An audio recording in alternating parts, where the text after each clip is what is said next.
चलो दिलदार चलो चांद के पार चलो हम हैं तैयार चलो। पाकीज़ा फिल्म का ये गाना हर किसी ने सुना होगा। इंसान की चांद से मोहब्बत की शुरुआत का तो पता नहीं, लेकिन अभी भी चांद इंसान की हसरतों से जुड़ा हुआ है। कुछ आशिक अपनी महबूबा से वादा करते हैं कि तेरे दामन में चांद सितारे सजा दूंगा, चांद में अपना घर बनाएंगे। क्या कोई चांद में भी घर बना सकता है? भले ही चांद पर घर अभी बने ना बने, लेकिन लोगों ने जमीन खरीदनी शुरू कर दी है। भले ही ये बात आपको अटपटी लग रही हो, पर ये सच है। बॉलीवुड स्टार शाहरुख खान और सुशांत सिंह राजपूत के नाम भी चांद की जमीन का एक टुकड़ा बताया जाता है। यहाँ तक कि टॉम क्रूज ने भी चांद में घर बनाने की हसरत से जमीन खरीद रखी है। हालांकि शाहरुख ने यह जमीन खुद नहीं खरीदी है, बल्कि उनका एक ऑस्ट्रेलियन फैन है जो उनके हर जन्मदिन पर उनके लिए चंद्रमा पर जमीन का छोटा सा हिस्सा खरीद लेता है। चलिए आपको बताते हैं कैसे खरीदी जाती है चांद पर जमीन। इंटरनेट में आपको ऐसी कई कंपनियां मिल जाएंगी जो चांद पर क्या मंगल ग्रह पर जमीन खरीदने की बात करती हैं। गूगल सर्च करने पर आपको सबसे ऊपर lunarland.com नाम की एक वेबसाइट दिखेगी जो चांद पर जमीन बेचने का दावा करती है। होम पेज में सबसे पहले ही बाय नाउ का ऑप्शन दिया है, साथ ही लिखा है चांद में बेचने के लिए कई एकड़ जमीन।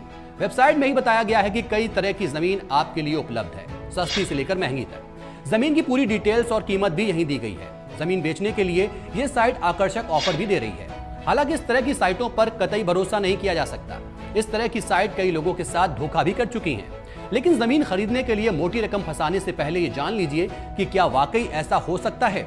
जिन्होंने चांद पर जमीन खरीद रखी है या खरीदना चाहते हैं, उनके लिए चांद पर जमीन खरीदना और कुछ नहीं बल्कि सिर्फ एक कागज के टुकड़े के लिए बहुत सारे पैसे देने जैसा है। वो ना तो अपनी जमीन का निरीक्षण करने जा सकते हैं, ना ही किसी तरह से वहां पर रह सकते हैं। हाँ, इस बात की खुशफहमी से जीते रहिए कि चांद पर आपकी जमीन है।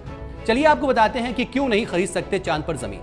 भारत सहित कई देशों में चांद पर जमीन खरीदना गैर कानूनी है। 10 अक्टूबर 1967 को एक समझौता हुआ था जिसे द आउटर स्पेस ट्रीटी के नाम से जाना जाता है। इसके मुताबिक आउटर स्पेस, जिसमें चांद भी शामिल है, एक कॉमन हेरिटेज है जो पूरी मानव जाति के कल्याण के लिए है। कोई भी देश इस पर अपना दावा नहीं कर सकता।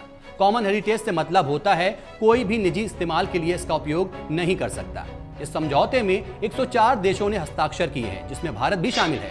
इस हिसाब से जो लोग भी चांद पर जमीन बेच रहे हैं वो मालिक नहीं है। अगर कोई मालिक नहीं है तो फिर वो कैसे किसी को जमीन बेच सकता है?